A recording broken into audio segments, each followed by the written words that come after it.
الفنانة عصمت رأفت مدام شجرة الدر في سيدتي الجميلة. السلام عليكم ورحمة الله وبركاته أعزائي المشاهدين. يا ريت تشوف قناتي أول مرة، أتمنى يشترك في القناة ويفعل الجرس ليصلكم كل جديد. النهاردة هنتكلم عن فنانة في ناس كتير قوي ما تعرفهاش غير في مسرحية سيدتي الجميلة مدام شجرة الدر.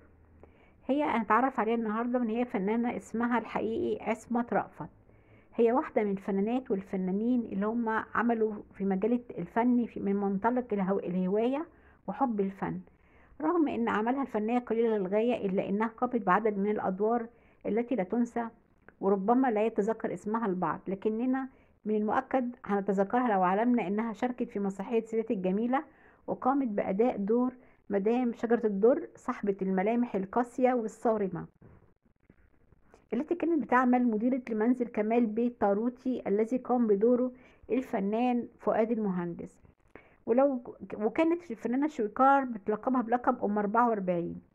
ومن المؤكد أيضا أننا سنتذكرها على الفور حين نعلم أنها هي التي أدت دور مريانا صاحبة البنسيون في فيلم ميرا مار.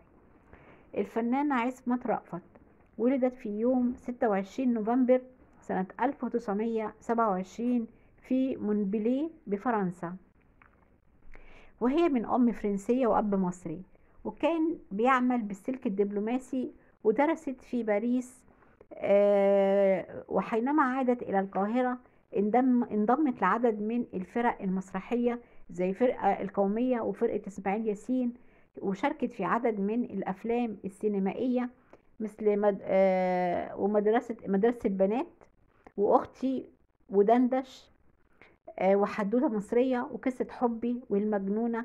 كما شاركت في الفيلم الإنجليزي موت أميرة، وشاركت أيضا في الفيلم الأمريكي أبو الهول، وبالإضافة إلى مسرحية سيدتي الجميلة شاركت أيضا في عدد من المسرحيات منها مسرحية أنا عايزة مليونير.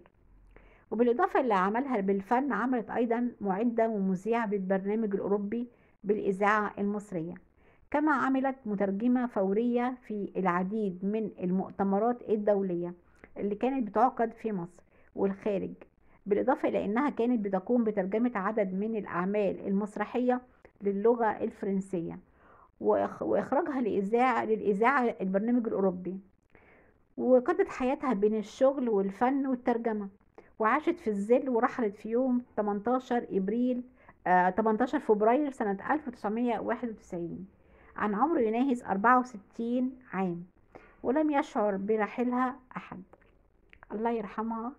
شكرا لكم أعزائي المشاهدين، متنسوش تشتركوا في القناة وتفعلوا الجرس ليصلكم كل جديد، ولايك ومشاركة للفيديو. السلام عليكم ورحمة الله وبركاته.